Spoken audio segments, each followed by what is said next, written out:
Hola, muy buenas tardes. Mi nombre es Selene Corona y bienvenidos al segundo webinar de este año. El día de hoy vamos a estar hablando de los tips para mantener el equilibrio calórico. Y antes de presentar a nuestro ponente, déjenme mencionarles que las opiniones expresadas en los webinars son del presentador experto en la materia y no reflejan las de Anaísa. Los ponentes tienen total libertad para preparar su conferencia. Y bueno, ahora sí, déjenme presentarles a nuestro ponente del día de hoy. Él es el licenciado en nutrición Roberto Alvarado. Él es egresado de la Universidad Autónoma del Estado de Hidalgo. Es docente en varias universidades. También fue director del área de salud de la Federación Mexicana de Salud, Danza y Fitness. Actualmente es director de Outman Institute. Ha escrito varias publicaciones, por ejemplo, sobre suplementación en la revista Science and Fitness. También ha escrito para el blog de Anaísa. Y bueno, es un placer tener por acá a Roberto. Adelante, Roberto. Bienvenido. Hola, Selene, ¿qué tal? Muchas gracias por la invitación y para todas las personas que nos están viendo un saludo. Bueno, entonces te dejo, puedes presentar. ¿Ok?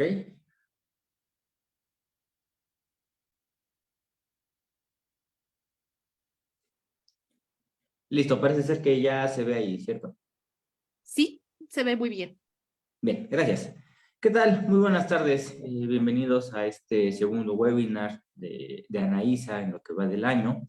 Y el día de hoy, pues vamos a hablar sobre un tema que muchas veces es motivo o es causante de algunas controversias debido a a la multifactoriedad que puede haber detrás de ello y sobre todo a la gran cantidad de cuestiones, perdón, o de problemas que podemos tener.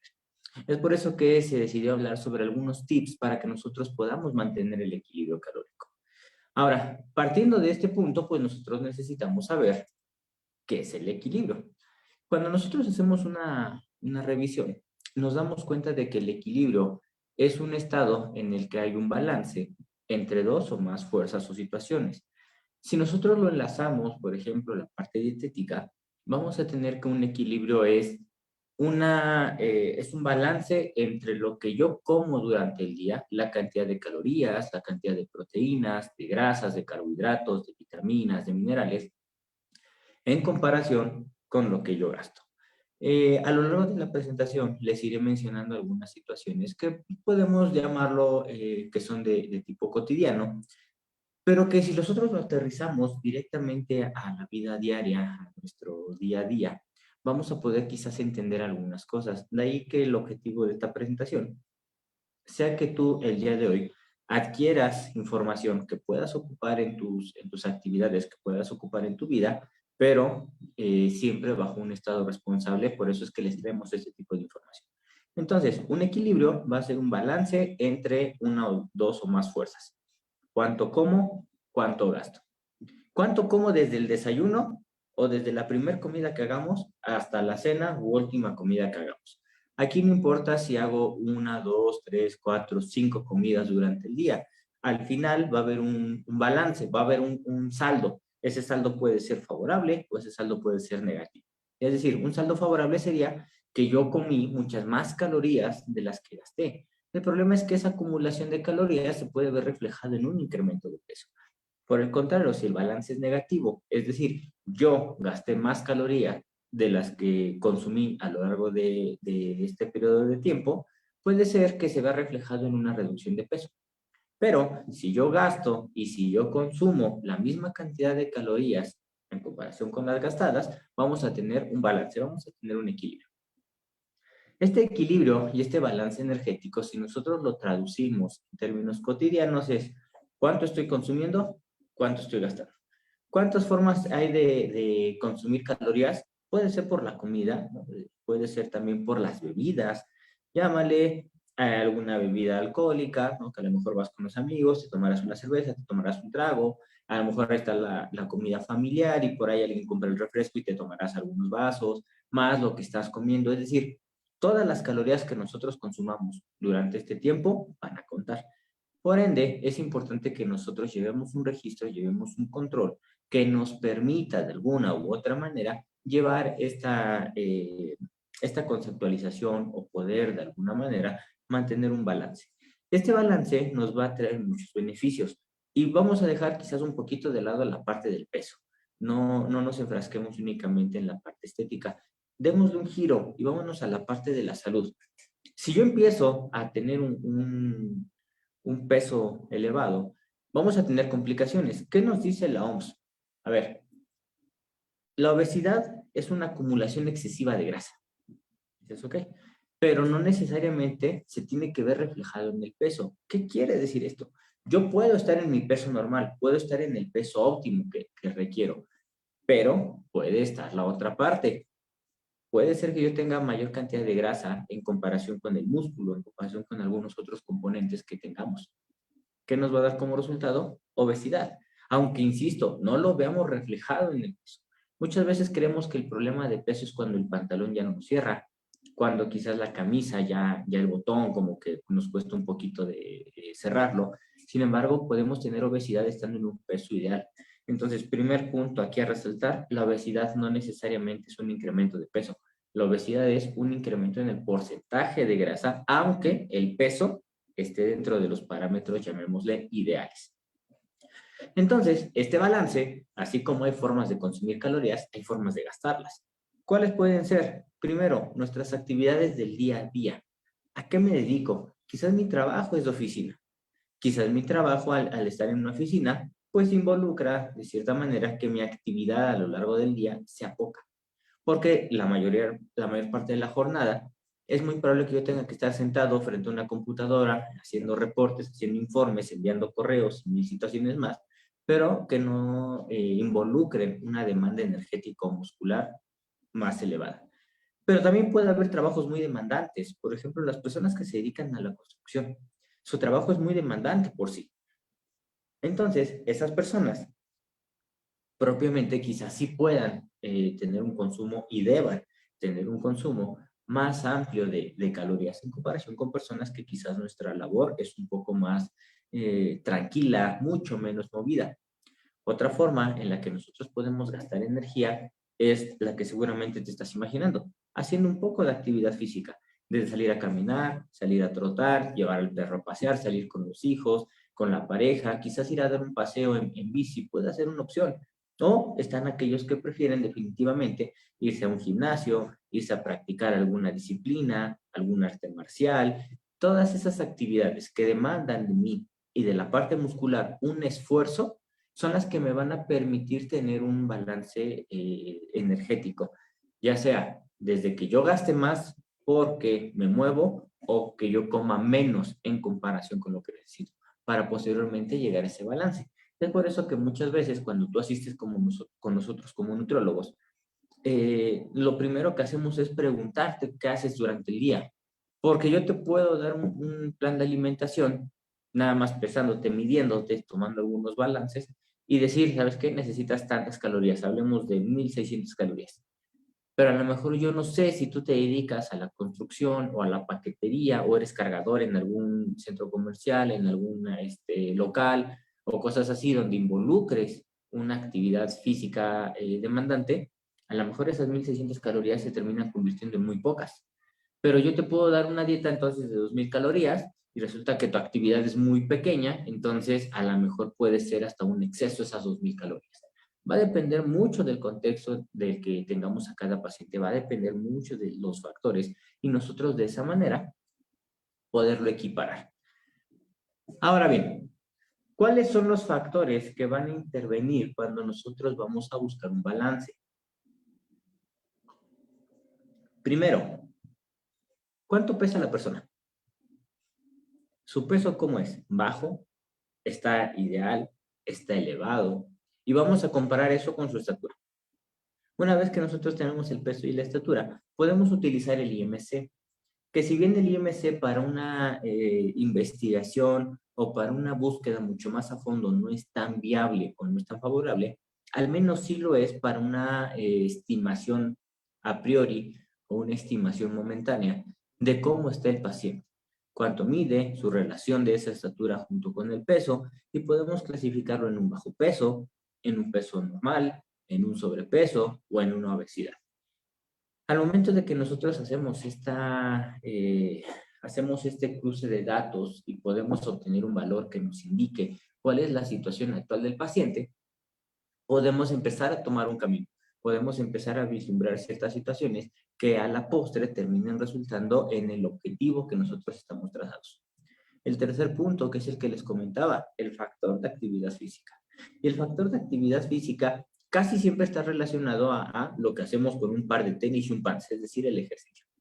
Pero hay otro concepto que se llama NEAT, se escribe N-E-A-T, que es la actividad termogénica inducida por actividades no deportivas, ¿no? O non-exercise activity thermogenesis, que es lo que se representa en inglés.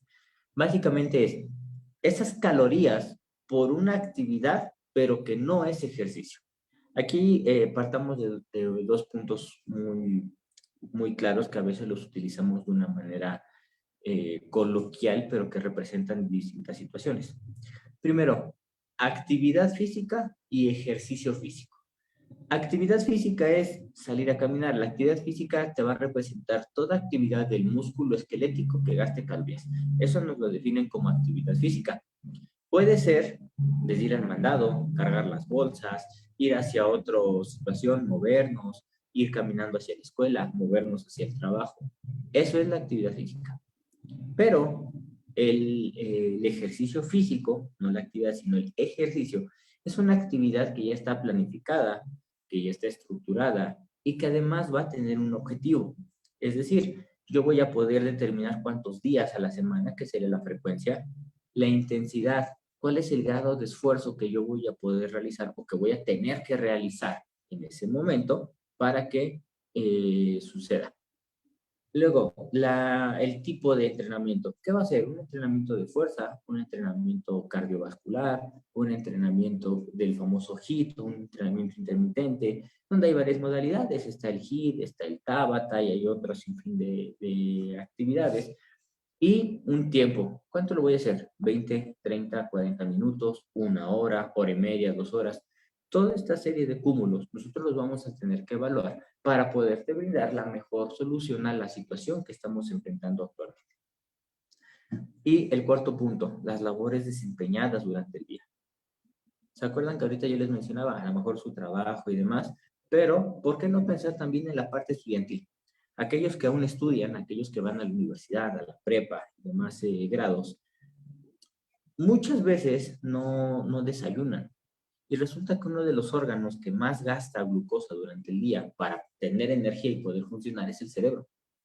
Entonces imagínense que nosotros vamos a la escuela, no desayunamos, vamos al trabajo, no desayunamos, mi cuerpo no va a rendir de la misma manera. Va a tener que empezar a sacar energía como en un estado de emergencia, por así llamarlo, para poder compensar esta situación. Si esto lo hacemos una o dos veces, bueno, de repente no nos pasará nada. Pero si esto se convierte más en un estilo de vida, se convierte más en una situación de, es habitual que no desayune, es habitual que yo vaya a la escuela sin comer algo, entonces ahí yo voy a tener una complicación. Por eso es de que en ese momento nosotros te vamos a sugerir que desayunes, buscar alguna estrategia para que lo puedas realizar y ahora sí, de esa manera, tus actividades o tu beneficio sea mucho más notorio.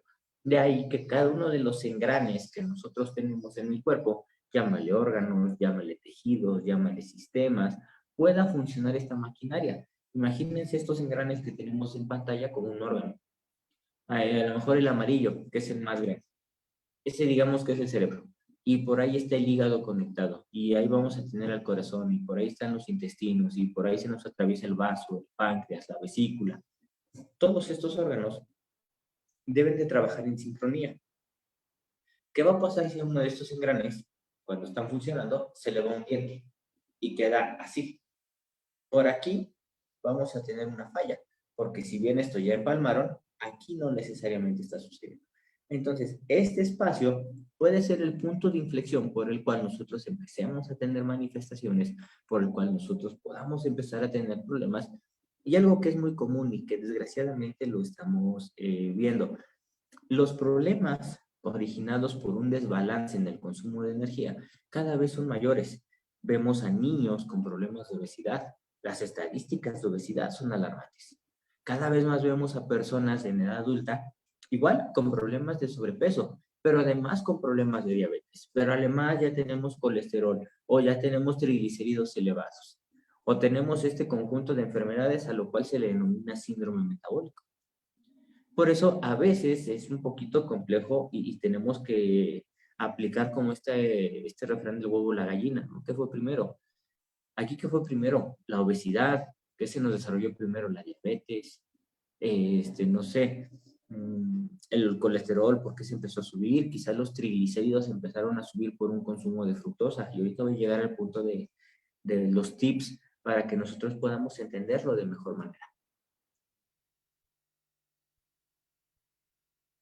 A continuación, en esta diapositiva, es el eje central del webinar y del artículo que está publicado en el blog de Anaísa, que les invito lo vayan a leer, donde en él te hablo sobre 10 consejos que nosotros podemos ocupar, que son los que están aquí, pero además trato de darte una explicación sencilla, trato de darte un motivo del por qué ese punto o ese consejo considero que te puede ser de utilidad. Vayan a buscarlo, si no al final de la presentación vienen mis redes sociales. Si alguien tuviera el interés, con gusto se lo puedo hacer llegar el link para que puedan ingresar.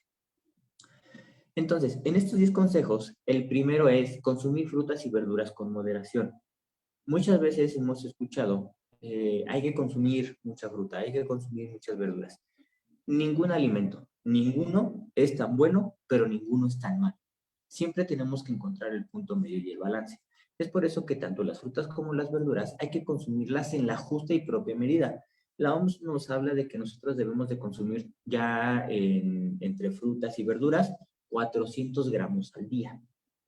Entonces, estos 400 gramos al día van a representar quizás 9 porciones de verduras y unas 3 o 4 porciones de frutas.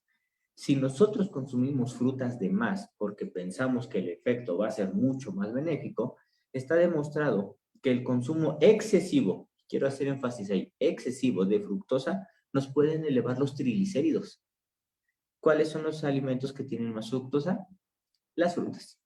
Entonces, no se trata de no comer frutas, no se trata de comernos toda la fruta que tengamos en nuestras casas. Se trata de consumir la cantidad de fruta que nosotros debemos ocupar a lo largo del día. ¿Para qué? Para que yo tenga una mejora. Lo mismo con las verduras. Si yo como pocas verduras, no voy a estarme administrando ni minerales ni algunas vitaminas que llegan a contener las verduras. Las verduras son muy interesantes, son muy importantes en nuestra alimentación, pero al mismo tiempo que generan un efecto benéfico cuando yo las consumo en la justa medida, el consumir menos verduras puede generar problemas de estreñimiento, porque es una gran fuente de fibra.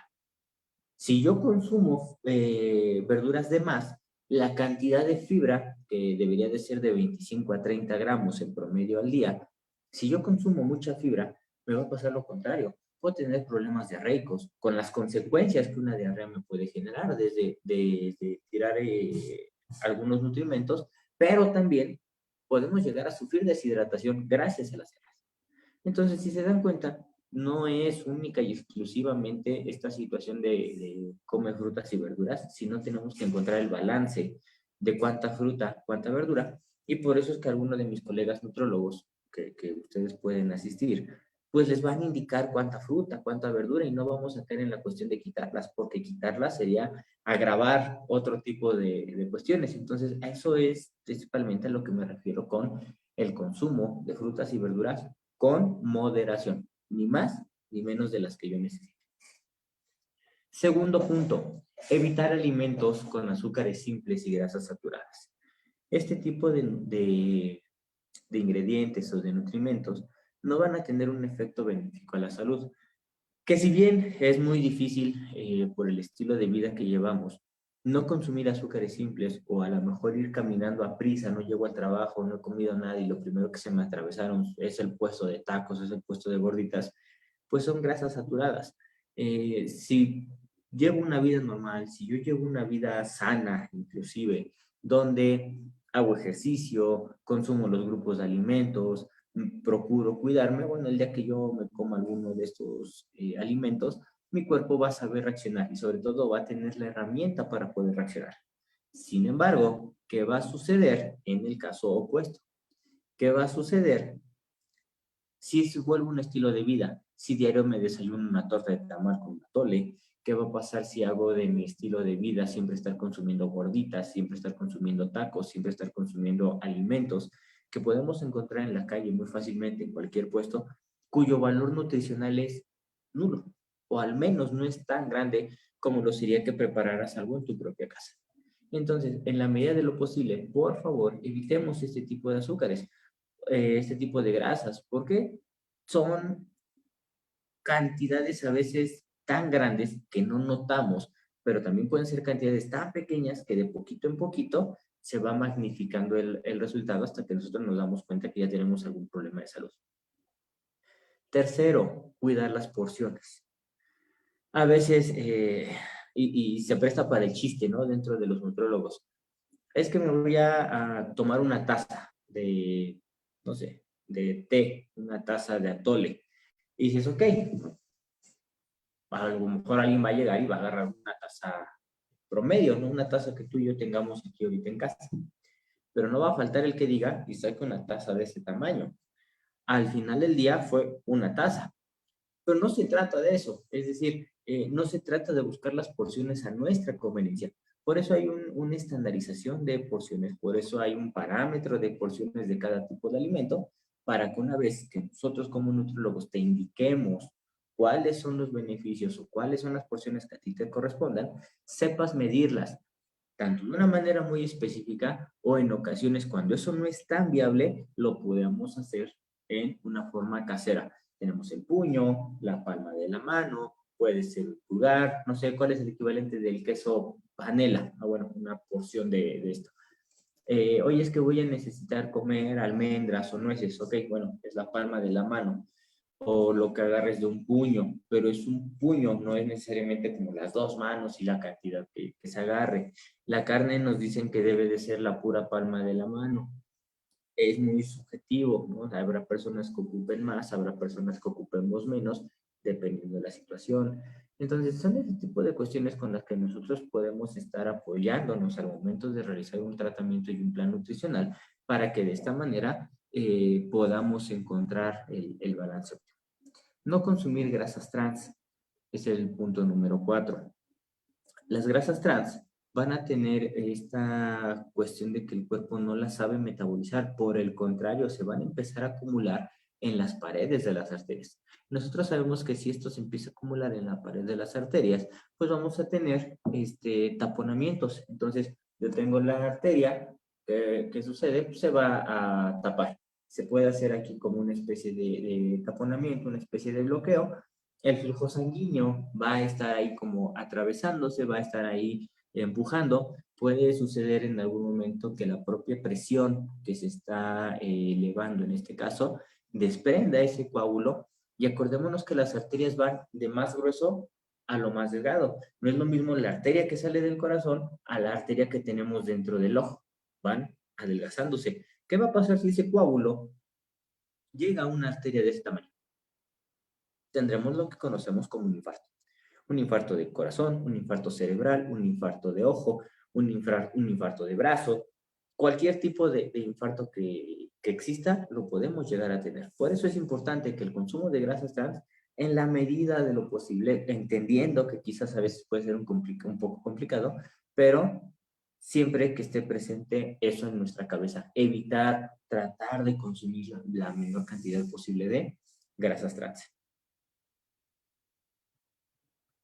5. Realizar actividad física. Esta actividad física, ya lo habíamos mencionado en la diapositiva pasada, pues básicamente lo que busca es que nuestro cuerpo se mueva, que nuestro cuerpo se enseñe, se acuerde de cómo es moverse. Mientras más se mueve el cuerpo, los músculos van a tener que trabajar más. Si los músculos trabajan más, esto va a permitir que yo tenga, por el contrario, un mayor consumo energético. Este consumo energético a la larga puede hacer que yo llegue a un peso normal. De ahí que muchas veces empezamos con toda la pila en el gimnasio, no cuido tanto la dieta, a lo mejor por eso no veo tantos resultados y me desespero por no ver los resultados. Y entonces, ¿cuál va a ser la consideración? Esa principalmente, que el peso se me eleve, que los triglicéridos, que el colesterol por ahí a lo mejor puedan tener alguna complicación y va a llegar un paciente con alguna comorbilidad o alguna alteración en su estado de salud y hay que atendérsela lo más pronto posible. Y uno de los mecanismos con los cuales nosotros nos podemos apoyar como nutriólogos para dárselos a ustedes, pues es precisamente ese, el uso de la actividad física, saberla prescribir para que encontremos un balance entre lo que comemos día a día con lo que gastamos a lo largo del día. Aumentar el consumo de fibra. En México, el consumo de fibra es muy bajo. Se estima que hay personas que no llegamos a consumir ni siquiera 20 gramos de fibra al día. Y estamos hablando de 25 o 30 gramos al día, lo que yo necesito para vivir. Tú ahorita puedes buscar en tu mesa o en la cocina que vayas algo de 30 gramos y dices, bueno, pues es que es muy poquito. Con todo y que es muy poquito en cantidad, el beneficio es muy grande, pero ni así lo alcanzamos a consumir. Por eso es de que hay que fomentar el consumo de verduras, insisto, no hay que exagerar, pero también vamos a tener esto, por ejemplo, en los cereales. Y por cereales no me refiero al de caja, sino a los cereales como el arroz, el trigo, la cebada, la quinoa, el maíz, todos estos cereales en la parte de la cascarilla van a tener la fibra. Por eso es que aquellos alimentos que contienen la cascarilla se les llama cereales integrales, porque está íntegro el grano. Únicamente se molió y está mezclado en porciones más grandes o triturado en porciones más grandes, en pedacitos más grandes. Y a eso le vamos a llamar que es un alimento con un alto contenido de fibra. Sin embargo, hay normatividades para que nosotros podamos decir que un alimento es o no alto en fibra, ¿no? Ese puede ser motivo de otro webinar en cuanto a las recomendaciones. Otro punto, preferir alimentos asados, al vapor, al horno, escaldados. ¿Por qué? Porque son preparaciones que van a ser un tanto benévolas con los nutrientes. Si nosotros dejamos que la comida se sobrecosa, vamos a perder vitaminas y minerales. De nada va a servir que yo esté procurando hacer algo al horno, algo al vapor, algo asado, si no le voy a dar los tiempos que necesita el alimento y eso me llevará a una sobrecocción. ¿Qué nos pasa con las verduras al vapor? ¿No? Puede entrar el pedazo de calabacita quizás a la olla donde sea que lo vayas a llevar, pero si lo dejas de más, ¿qué le pasa a esa calabacita? Sale muy floja, ¿no? Ya sale sin sabor, inclusive sale sin color, ya no se ve de la misma manera. ¿Eso qué nos representa? Que lleva una pérdida de vitaminas y de minerales. Otro punto, el punto número 8, comer despacio. ¿Cuántas personas de las que estamos aquí comemos despacio? ¿Cuántas personas de las que estamos aquí le dedicamos el tiempo necesario a la comida? Quizás muy pocos. Si alguien lo hace, perfecto, está haciendo lo correcto. Pero aquellos que por alguna u otra situación no lo llevamos a cabo, nos pueden tener problemas a largo plazo. ¿Qué va a pasar si, por ejemplo, estoy trabajando en una oficina y nada más tengo, no sé, llamémosle 20, 30 minutos de comida? Tengo que bajar, tengo que ir a comprar y en lo que subo ya se me acabó el tiempo. Entonces, muchas veces lo que se opta es que te lleves algo de tu casa, nos llevamos algo de comer de la casa, que tú te lo prepares, te lo preparen o cuestiones de ese tipo y comemos, pero a veces estamos comiendo, ¿no? Mientras estamos trabajando y con una tecleo y con la otra agarro la albóndiga y la tortilla y me lo estoy comiendo.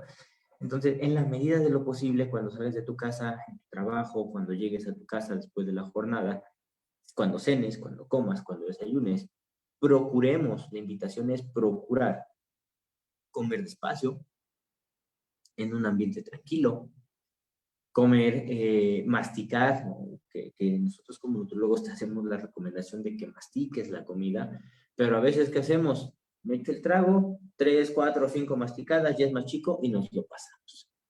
Y entonces, las enzimas que nosotros podemos tener como amilasas, como proteasas, como lipasas, no van a realizar su función. cuando llega al intestino, cuando llega primero al estómago y posteriormente al intestino, la parte de la absorción de nutrientes se va a ver comprometida porque las enzimas hidrolíticas no van a hacer su función, va a llegar la molécula mucho más grande de lo que debería al intestino y la absorción se puede ver limitada. Entonces, son muchos factores que van a estar interviniendo. Por ejemplo, otro, tener horarios de comida y en la medida de lo posible respetarlos. Porque tenemos horarios de comida, comemos cuando podemos, lo que podemos y lo que tenemos. Y hasta donde nos alcance quizás. Entonces, si se dan cuenta, la parte de los horarios de comida nos va a facilitar generar una rutina. Esta rutina con el tiempo se va a replicar y el cuerpo mismo va a llegar a un momento donde ya te va a pedir de comer. O bien, no nada más te va a pedir de comer, te va a pedir que ahorita no comas porque está lleno. Por eso es que nosotros debemos de respetar los horarios de comida, porque si no el cuerpo nunca va a estar en balance, nunca va a estar en un orden, va a estar subiendo y bajando en la cantidad o en la hora que pasas de una comida a otra, y al rato van a venir las complicaciones de salud. El 10º punto es generar cambios de forma gradual. ¿A qué voy con esto?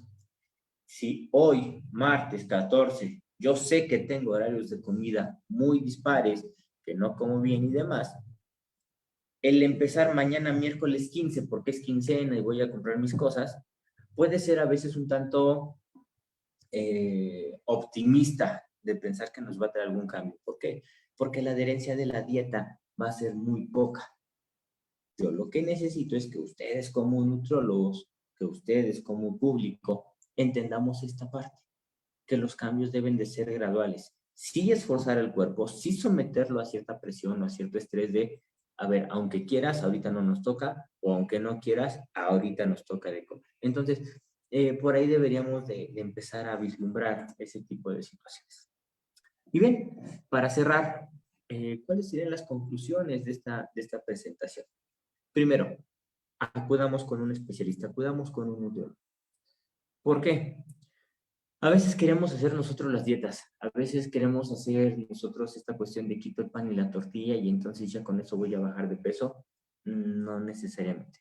El nutriólogo te va a indicar cuánto debes de comer, qué debes de comer, en qué forma inclusive, y hasta para la parte económica pudiera ser más fácil el acudir a un nutriólogo, aunque de inicio lo veamos caro, pero nos va a enseñar a comer. Como nutriólogos, nosotros tenemos la obligación de educar a nuestros pacientes en temas de consumo. Y parte de esos temas de consumo es enseñarle la importancia de respetar los horarios de comida y la cantidad que nosotros debemos estar alimentándonos día con día. Consumir alimentos naturales. Por alimentos me refiero a algo que venga del campo, o animales, o cualquier situación, ¿no? Ese es el tipo de alimentación que nosotros debemos de preferir. Estamos expuestos a un día pasar por la tienda, a estar en algún centro comercial haciendo la despensa, y bueno, pues se me antoja algún producto, vamos a procurar ir al otro lado a los refrigeradores, a donde están las frutas y las verduras, agarrar piezas de ahí, agarrar pollo, pescado y demás, para que nuestra dieta sea mucho más equilibrada y mucho más balanceada. Tercero, evitar alimentos altamente calóricos. Sabemos que el exceso de calorías o el exceso en el consumo calórico nos van a generar problemas, como se los mencioné hace un ratito, problemas de diabetes, obesidad, hipertensión y demás. Entonces, estos alimentos que son altamente calóricos, que su densidad energética es muy elevada, procuremos en la medida darle un poquito de salida y regresarnos al punto 2, empezar a consumir alimentos naturales. Cuarto punto, realizar actividad física. Ya veíamos que no se requiere necesariamente esta cuestión de ser atleta de alto rendimiento. O sea, el hecho de que nosotros nos empecemos a mover un poco más y mi vida es sedentaria, y si no es sedentaria, movernos otro poco más, de ahí va a venir gran parte del consumo de verduras, de cereales, de frutas y sobre todo del éxito de la dieta. Consumir suficiente agua. Si nosotros consumimos mucha fibra, el consumo de agua tiene que ser básico. Si no, podemos tener ahora hasta un problema de estreñimiento por el alto consumo de fibra, pero es porque no hay una cantidad especial de agua, no hay una cantidad que nosotros estemos ocupando de forma correcta, y entonces ahí van a venir las complicaciones. Por ende, es que nosotros debemos de consumir agua. El principal signo de deshidratación es la sed.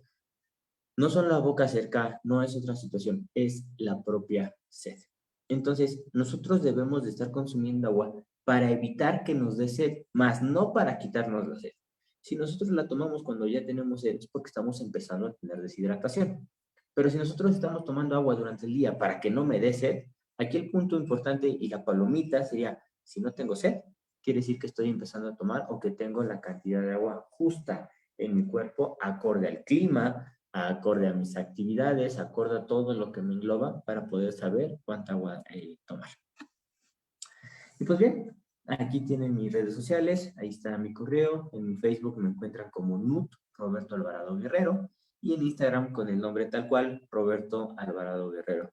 Ahí me puedes encontrar, solicitud, algún mensaje, alguna situación que tengas, con gusto lo puedo atender. Y bueno, pues agradecerles el hecho de que nos hayan visto, de que hayan estado aquí en este webinar, agradecerles, como siempre, siempre estoy agradecido con la Asociación Nacional de la Industria de Suplementos Alimenticios por las facilidades y las oportunidades que me dan, donde tengo la enorme fortuna de escribir en su blog. Ya hay alguna serie de artículos que he tenido la oportunidad de escribir. Vayan, acérquense, no solo a los que yo he tenido esta oportunidad, hay otros compañeros que han escrito para el blog y de verdad el contenido que ellos ponen en sus artículos es muy interesante. Nos pueden seguir en YouTube, en Twitter, en Facebook, por ahí también en Instagram. El día de ayer se subió el reel de este evento. En LinkedIn también nos pueden seguir, entonces, o en la página directamente, anaisa.mx, donde van a poder ustedes estar al pendiente de nuestras colaboraciones con el instituto y pues bueno, más webinars como estos para el aprendizaje de todos ustedes. De mi parte sería todo. No sé si hay alguna duda. Sí, Roberto. Oye, muchísimas gracias, primero que nada, por compartirnos toda esta información tan relevante. Tengo aquí algunas dudas que nos envió la audiencia. ¿Cómo puedo saber las porciones adecuadas para mí? Sí, esa es una pregunta muy cotidiana que nos hacen de una manera muy frecuente. De inicio, la que yo te recomendaría es ve con un nutriólogo. Él va a saber qué y cuánto darte. Si por alguna situación por ahí ahorita no podemos ir con el nutriólogo, no conozco alguno, ahorita estoy un poco como apretado de dinero, vayámonos a la fácil. Al menos una o dos verduras en cada tiempo de comida. Si nosotros comemos 3, 4 veces al día, que haya una o dos verduras ahí, para que de esta manera nosotros podamos de alguna manera acercarnos al consumo ideal y de esta manera darle variedad y rotación y poder tener la cantidad de porciones adecuadas durante mi día. ¿Ok? ¿Cuáles son actividades no sedentarias de nuestro día a día? Ok, aquí va a depender de cada persona. Por ejemplo, yo que me dedico a la docencia, pudiéramos pensar que es una actividad sedentaria. Sin embargo, el estar pasando entre las bancas, el estar cambiando de salón a salón, el estar hablando, demanda mucha energía. Hay personas que se dedican a la construcción, son personas con una energía demandante, personas que se dedican o que son cargadores, son estibadores, también tienen una demanda energética.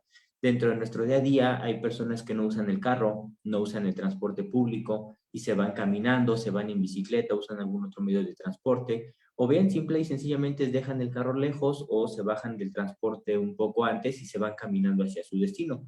Entonces, estos serían algunos de los ejemplos de actividades no sedentarias de nuestro día a día. ¿Ok? Por acá tenemos otra pregunta. ¿Qué tan recomendable es el uso de freidora de aire?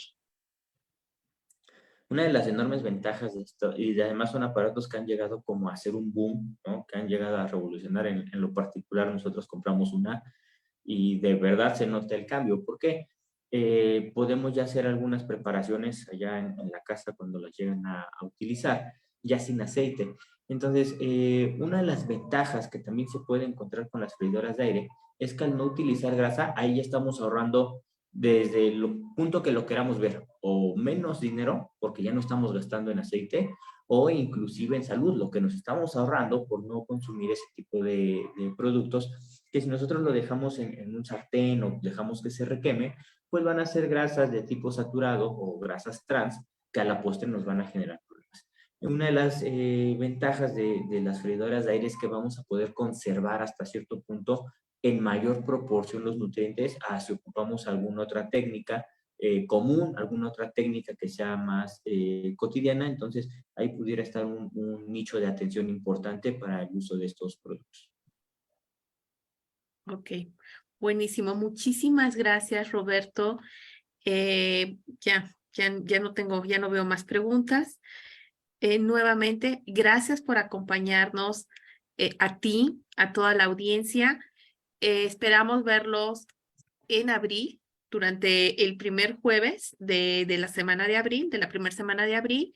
Y bueno, como bien mencionó Roberto, no olviden seguirnos en nuestras redes sociales o bien visitar la página www.anaisa.mx, donde encontrarán información en blogs, en ingredientes, que realmente es muy valiosa y útil para todos.